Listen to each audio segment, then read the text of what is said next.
Good evening and welcome to the road to Bangor. Of course, the gold ball, what teams this time of year are striving for. Final heel point standings for Class B, C, and D have been released. Over the next half hour, we'll take a look at the standings, interview some coaches, profile some teams, and just fill you in a little bit about what will be going on in Bangor over the next couple of weeks or so. Of course, first off, we'll take a look at the standings, and we'll begin in the Class B boys side of things. And on the boys side in Class B, it's going in at the number 1 position there on the boys side is MDI, and they have a 15-3 record. Camden Rockport goes in second. John Bapst is in third spot at 118-519. Dexter fourth. Fort Kent goes in fifth. That means they take on Dexter in the opening round. Orono, Stearns are both there. And then Herman and Bucksport will play in the prelim game. In Class C, boys, it's Narragansett, Woodland, and Penquist going in 1, 2, and 3. Fort Fairfield all the way up to fourth. Skank goes in fifth spot. And then it's Hodgson and Katahdin following in 6th and 7th. Washington Academy and Lee Academy will play in the prelim round. And in Class D boys now, it's Central Aroostook with a perfect 18-0 record going in 1. Shed and Machias follow. Van Buren goes in 4th. Greenville is currently in 5th spot. Wisdom is 6th. Bangor Christian, after a win over Shed last night, moves up to 7th. Lubec and Ashland will meet in Lubec in a prelim. On the girls' side in Class B, going in first is Orono at 14-4. Stearns, Herman, Ellsworth, Bapst follow. MDI, Rockland, Winslow, and MCI will play in a prelim. In Class C, Skank, Guagus, and Calais are the top 3 teams. Hodgson is in 4th spot, Penquist 5th, PCHS 6th, Katahdin 7th, Sumner and Central follow. And in Class D, Limestone, the number 1 seed, Southern Aroostook is 2nd, and then it's Jonesport, Beals, Greenville, and Machias along with Shed. Washburn goes in 7th. Van Buren and Central Aroostook will play in a prelim game. And of course, the prelim games are set for Tuesday and Wednesday. On the girls' side, they're set for Tuesday. Central Aroostook will take on Van Buren, 7 o'clock in Van Buren on Tuesday. Class C, it's Central Sumner, and in Class B, it's MCI and the Winslow girls. All of those games are set for Tuesday. On Wednesday, the boys' prelim games are tentatively set. It's Ashland traveling to Lubec. Lee and Washington Academy playing in what should be a good one. Bucksport and Herman will meet in Class B. And of course, over the rest of this half hour, we'll take a look at some of the teams in the area and how well they're going to be doing and the like. And of course, we'll also take a look at the tournament schedule for you right now. First of all, on Friday the 17th on the girls' side, Orono and Winslow girls play at 7:05, 8:35 MDI against Herman or Bucksport. On Saturday on the girls' side, it's Ellsworth taking on John Bapst at 9:30, Herman MDI at 2, and Stearns and Rockland will be at 7 o'clock. On the boys' side Saturday, Dexter Fort Kent at 11:05, Bapst Orono, Camden Rockport, and Stearns. Class C on Monday, February 20th, the schedule looks at 3:05 on the girls' side, Calais PCHS at 7:35, Guagus and Katahdin. On Tuesday, the 21st at 7:35, Skank will take on the winner of the Sumner Central game. 9:35 Wednesday morning, Hodgson will take on Penquist. And on the boys' side, Class C, Monday, Penquist and Hodgson play at 4:35. At 9:05, it's Woodland taking on Katahdin. Tuesday at 9:05 p.m., Guagus taking on WA or Lee, and Wednesday at 11:05, Fort Fairfield and Skank. And quickly at Class D on the girls' side, 9:05 on Monday, Jonesport Beals against Shed. Southern Aroostook and Washburn at 12:05 on Monday, along with Greenville and Machias at 10:35 Tuesday morning, and at 3:35 Tuesday afternoon, Limestone will take on the winner of the Van Buren Central Aroostook game. Monday boys Class D, it's February 20th, Machias Wisdom at 10:35. On Tuesday at 9:05 a.m., Shed and Bangor Christian. 12:05 p.m., Van Buren and Greenville, and 4:35 p.m. Central Aroostook will take on the winner of the Lubec-Ashland game. After this break, Larry Murphy of the Fort Kent Warriors will join me. That's on the road to Bangor next.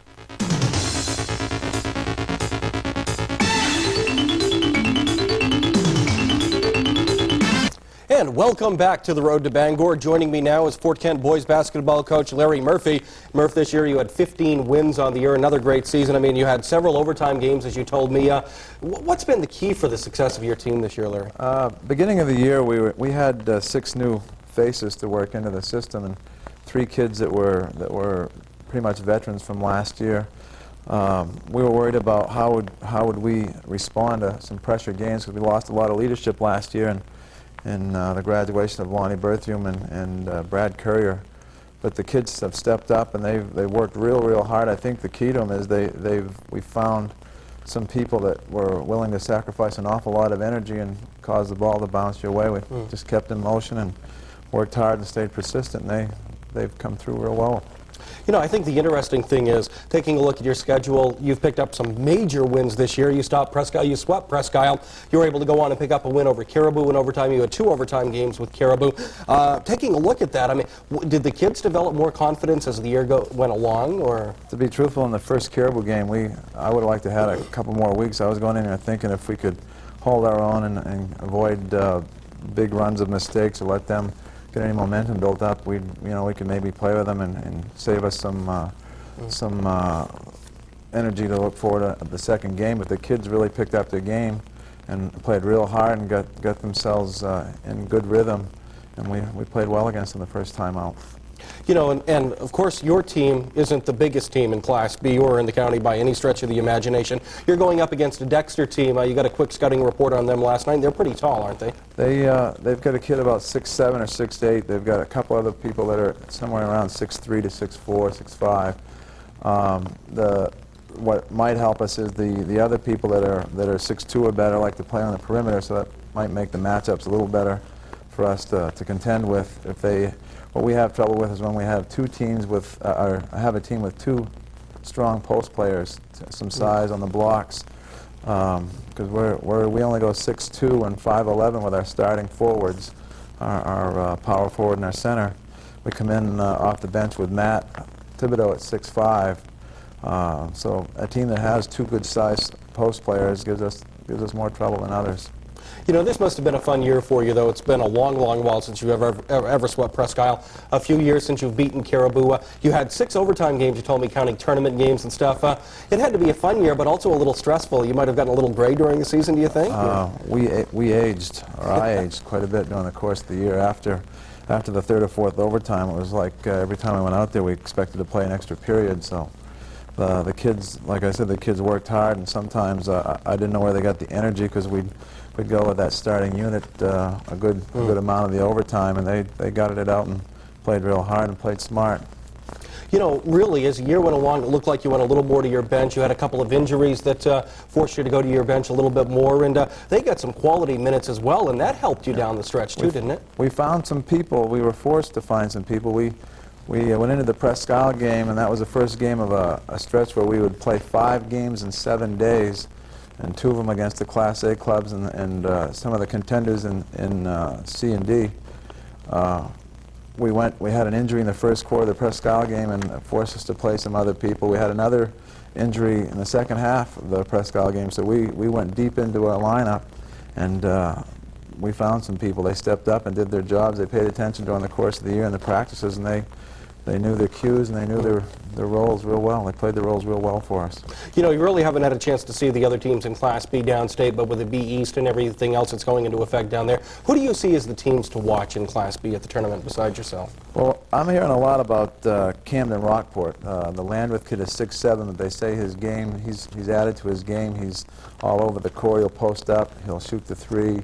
He'll help them break pressure. He throws the ball over the top of the pressure when teams press them. I guess he's quite a mobile player, and he's added to his game. The MDI people, I heard, are 5 starters who are very unselfish. They work really hard together. It could be any one of 2, 3 people that would step up for them.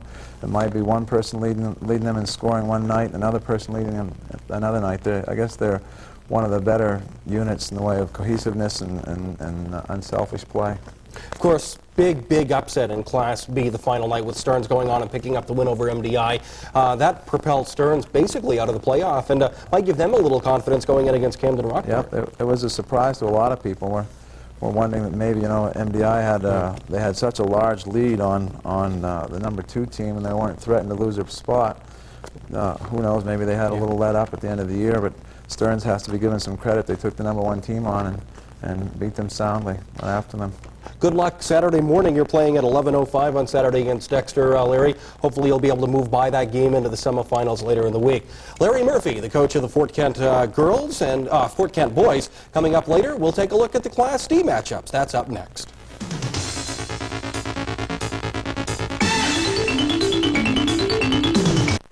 We've learned a lot about our home bank, Aroostook Federal Savings and Loan. It's an association. There are no stockholders. Each customer owns a part of the bank.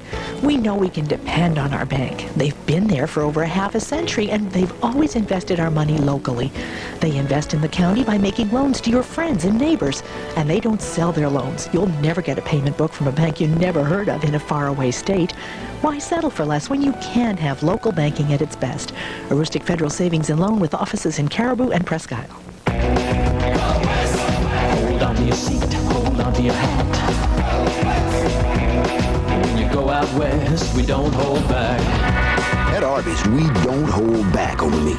Unlike the other guys, Arby's hot ham and Swiss sub is piled high with slow-cooked ham and topped with melted Swiss. And now it's under $2, but not for long. This price won't last, get your pony in gear.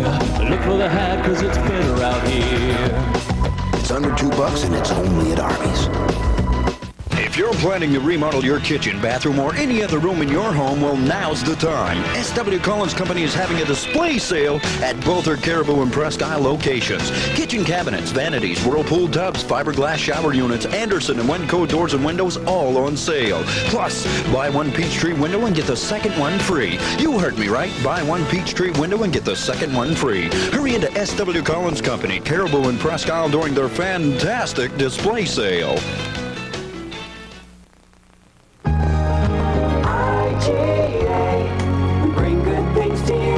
This week at your local IGA, smoked shoulder, 69 cents a pound. Fresh California iceberg lettuce, 69 cents a head.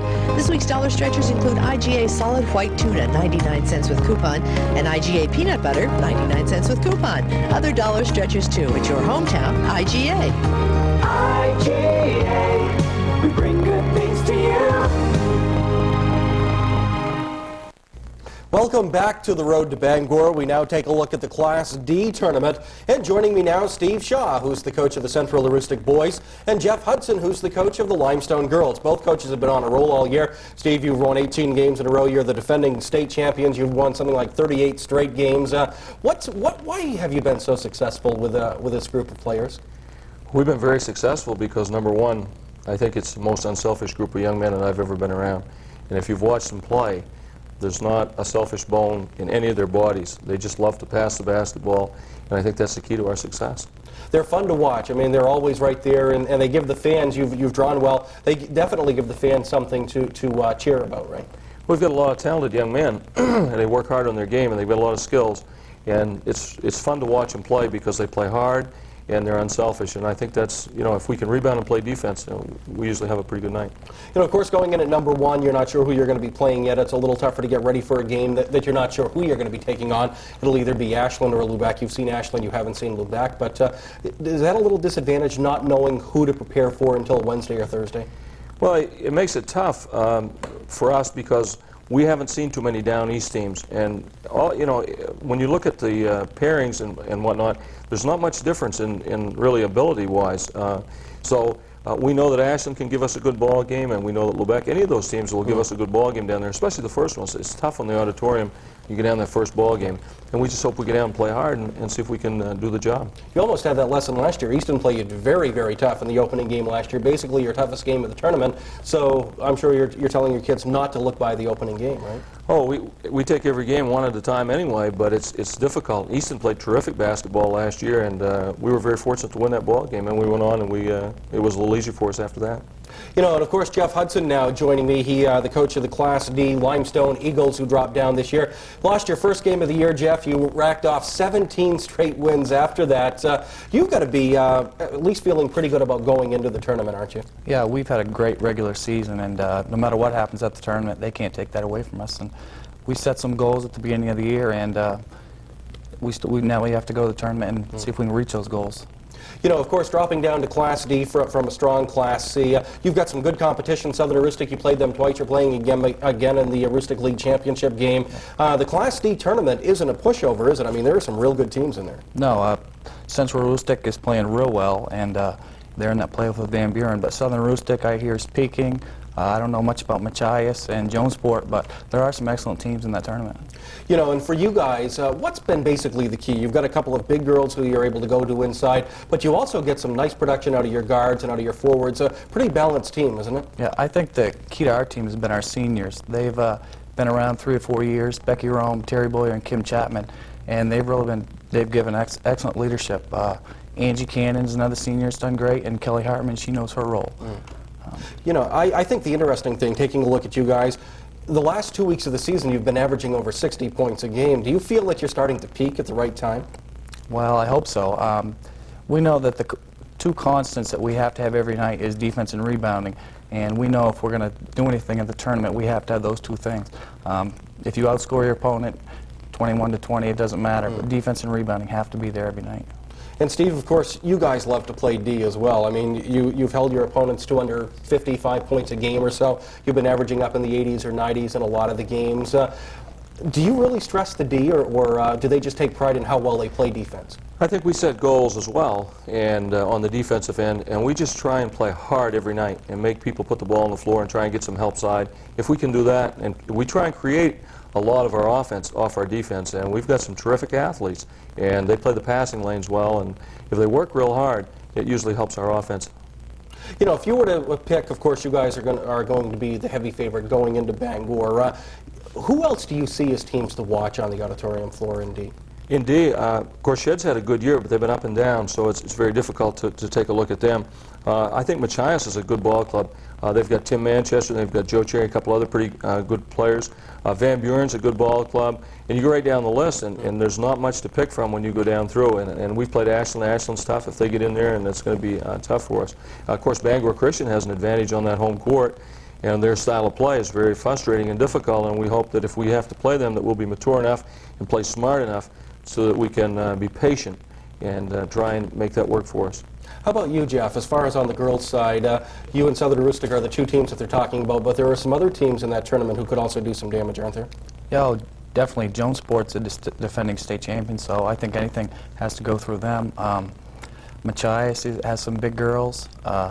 Central Aroostook is a team that really scares me because they're playing well right now. So we're going to go down there, and we're worried about the first game first, and we'll go from there. Yeah, and of course, Van Buren Central Aroostook playing on Tuesday night. That should be a good girls' game. They hadn't played on the year, so it'll be interesting to see what happens in that, to see who goes on and plays you. Yeah, Van Buren has some good players. Lori Morrow's a real good player, and they have two quick guards.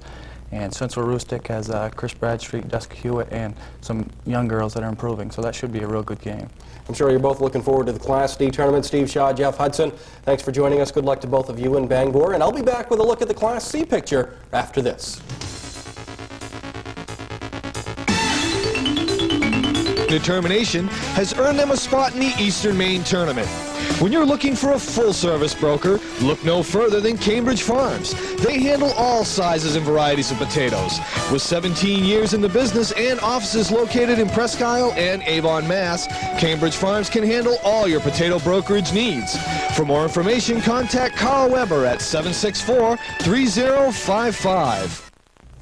And welcome back to the road to Bangor, and of course Class C, probably a very competitive class once again this year on both sides. Joining me now to take a look at the Class C picture are Jason Tarr, the coach of the Hodgson boys, Brian Menner, the coach of the Fort Fairfield boys, and Mark Scott, who's the coach of the Hodgson girls team. Jason, we'll begin with you. Your team was in the Eastern Maine Championship game last year, lost to a good Skank team in that championship game. You got a lot of veterans back. Do you think that's going to help you once you get onto the auditorium floor with your veteran players who are coming back? Yeah, no question about it. I think, you know, just the desire to get back. We set goals at the start of the season to get back to the auditorium. We've done that, and now we've got to reevaluate, and our goal is to get the championship game. So, you know, I like our chances. We played several games there the last couple of years, and things are looking good right now. You know, I think the interesting thing is you're one of the taller teams in Class C. You've got some bigs underneath. You can move some kids in and out however you want to do it. You're a tough matchup for some other teams out there, aren't you? Right. We can bring probably 4 or 5 guys in the starting lineup and off the bench, 6'4" or better. Our weakness, of course, is going to be up front with our guard play. We've had some overachievers there this year who've controlled the ball. They're really not point guards, but they're playing that position with a lot of maturity and a lot of unselfishness, and that's given us our success right now.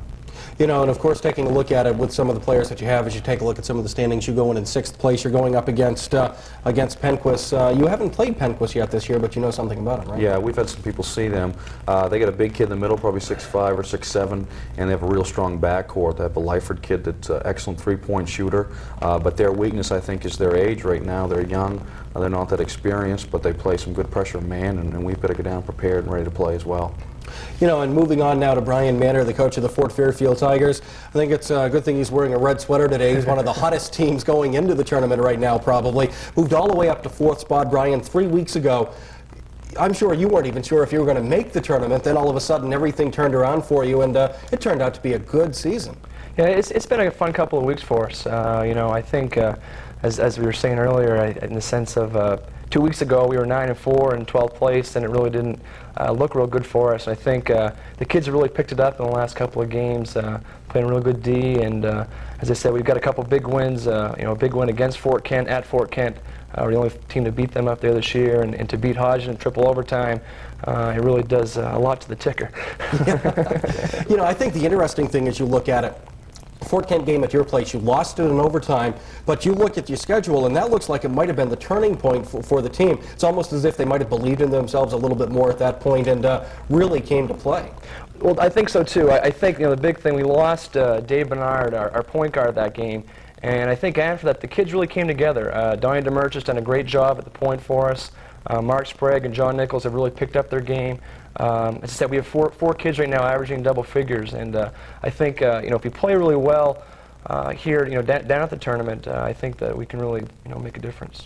Going up against a good Skank team, you haven't played them this year, but you've had a chance to talk to some coaches who have, and of course they're defending champions, JMO back again. So they're a team that could give you some problems on the auditorium. Yeah, definitely. JMO and Curry are both, you know, two really good players, and I think, you know, this week's trying to get a few tapes and scout them out a little bit. I think the big thing against that team there too is going to be really how we adjust the auditorium floor. We haven't been down there for 3 years, and I think the big thing, we're going to get a chance to get down there on Tuesday, find out the dead spots and things like that, and hopefully we'll put in a good showing there next week. And Mark Scott, the coach of the Hodgson girls, another team that's been on a roll, had an outstanding year. Some veteran players back along with some young players. Mark, your team really appears to be, some people are saying, one of the favorites going in. You're a tall team. What do you think? It should be a wide open tournament, but you've got to like your team's style pretty much, don't you? I feel real confident with my team this year. We have good size. We have real good outside shooting. We have decent inside play. We're going to be matched up against Penquist, and we've had a chance to see them twice during the season, to scout them, and we scrimmaged them in the preseason. And I like that matchup. I feel real good about it. You know, you guys are an exciting team to watch. You've had a lot of fans all year. Carrie Ivy went over the 1,000-point mark just last week. So you guys have really had some milestones this year, haven't you? Yeah, that's correct. We fell a little short of our goal. We wanted to win one more game this year than last year, but we didn't quite make it. Southern Rustic and Holton came up a little too tough for us, but I think even with the way we've been playing, I think we're getting ready for the tournament. I think we're going to be right on target. You know, and of course the matchups. You're a tough matchup for a lot of the teams in Class C because of your height and because of your speed. You go in number 4. The Class C girls, wide open. Skank, of course, knocked off Callis. Guegas knocked off Callis. But what do you think? I mean, that's some tournament. Yeah, I'd like to pick us, but the one team I would worry about the most would be Callis. The other teams in the top 5, I think, are pretty balanced. I think Callis has a slight edge, but we get a chance against them. I like what'll happen. You know, the great thing is you don't have to face them until the finals, which is always That's great. Right. I love right where we are. Going in 4, you're taking on Penquist. You win that, of course. Then you take on the winner of the Skank Sumner Central game. But it looks wide open. And, of course, guys, on the boys' side, Jason, that's a wide open tournament, too. Any one of the teams in there, WA Lee Academy, the winner of that prelim game could go on and win the Eastern Maine Tournament. Right. It's typical of Class C, and it's even more so this year, as diverse as it is. My pick right now would probably have to be Washington Academy. I can see them, if they get by that playoff, anything can happen. They've played more games than probably anyone. And Skank, you can't rule them out. They're still the defending state champs, and to overlook them, I don't think we'd want to do that, and as well as Brian's team, Fort Fairfield's playing real well. You know, and of course, you can't be overlooked either as far as going in there and doing something. You're in a real good bracket. You're taking on Penquist. You walk out of that win, then who knows in the second round. I mean, if you can get by the first game, you never know what's going to happen after that, right? It's a good spot for us. We were looking at 6 or 7 towards the end of the season. Luckily, we had one of those. I think we match up very well with Panquist, and you know, it's just a matter of getting ready to play on that day. And of course, Brian, Katahdin-Woodland, what a matchup that should be. I mean, Katahdin goes in number 7, but you played them on Friday night, and you know that Katahdin could very well knock off. Oh, definitely. You know, as Jason was saying, I think you know, any of the 8 teams that get in have a shot at winning it. You know, you never can count on Buddy Wood and Katahdin. You know, Billy McAvoy's done a great job down there, and they're a tough team. I think. You know, really, I think I wouldn't be surprised to see them knock off Woodland in the first round. And Jason, Ryan, and Mark, I want to thank all of you for joining us tonight. I want to thank all of you for viewing in on the road to Bangor. Of course, we'll keep you informed as the tournament goes on, let you know what's going on at the Bangor Auditorium. And that wraps it up for this edition of the Road to Bangor. Have a good evening.